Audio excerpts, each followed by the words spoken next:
We find ourselves at something of a watershed moment for cryptocurrencies. Wall Street traders can now place their bets on the future of Bitcoin. That's because Bitcoin futures contracts debuted last night, which are basically an investment vehicle that lets you bet on Bitcoin without actually buying the underlying asset. It also lets big institutions like pension funds get in on the action. Futures are available for a number of commodities. Here's a quick explainer from the classic film, Trading Places. Commodities are agricultural products like coffee that you had for breakfast, wheat, which is used to make bread, pork bellies, which is used to make bacon, which you might find in a bacon and lettuce and tomato sandwich. And then there are other commodities like frozen orange juice and gold. I love that movie. When trading went live, Bitcoin shot up more than $1,000 in the first 10 minutes, but those futures contracts went up even more. 2 trading halts were triggered as volume exceeded expectations. $40 million worth of Bitcoin futures changed hands in the first 8 hours. But that pales in comparison to actual Bitcoin trading, which was more than $1 billion during the same period.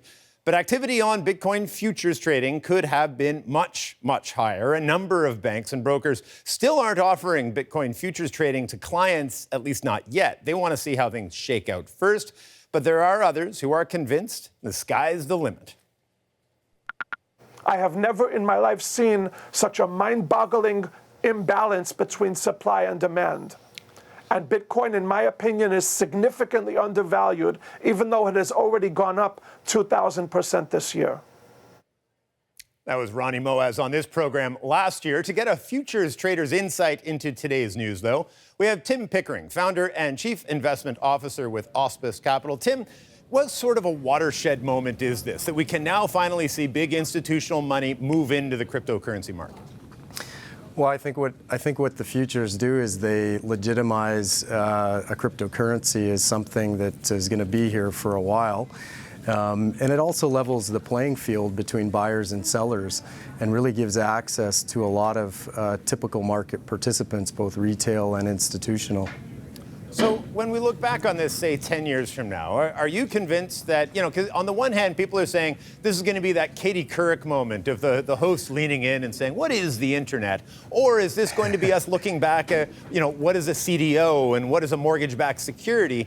Does this tell you one way or the other which way you think we're headed?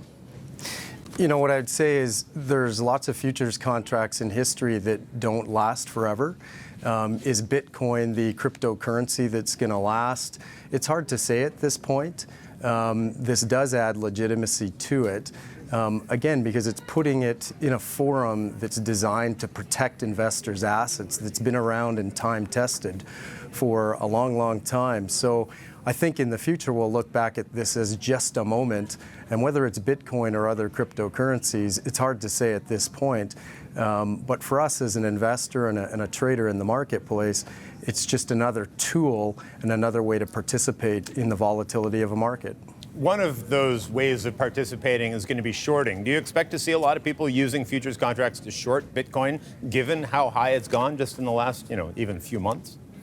Well, it comes down to a structural aspect of futures. If there's a buyer of a futures contract, there's inherently a seller. So there's already buyers and sellers. It's not just a one-way street.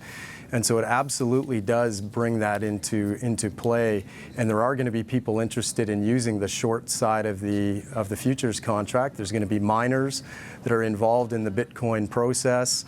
There's going to be people that are trying to arbitrage between what we'll call the physical Bitcoin and the futures market. Right now, there's a premium in the futures market versus the physical Bitcoin exchanges. And that can close due to arbitrage, trading both instruments. So it's an elemental part of the equation. So we have Cboe that launched last night, the Chicago Options Exchange. We have CME coming up very soon. I think, there's going to be proper market trading starting in 2018.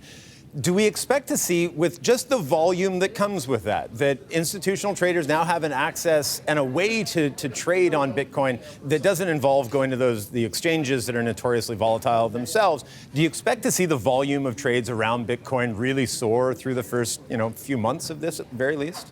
I think we're going to see them grow tremendously. I mean, at Auspice, we use futures as our primary vehicle to invest in the markets, whether they be commodities like you talked about in your trading places piece, or financial instruments like other currencies. The liquidity is going to beget more liquidity and more participation by bigger and bigger institutions who are looking for a way to participate in the market movements and the trends. That's what we're looking for at Auspice, and I think we're going to see that carry right on up to large institutions. But don't forget, this is now a very legitimate way for retail investors. Anybody Right. can go open a futures account. No doubt. Tim, thanks for this. We really appreciate it. Tim Pickering, founder Anytime. and Chief Investment Officer with Auspice Capital.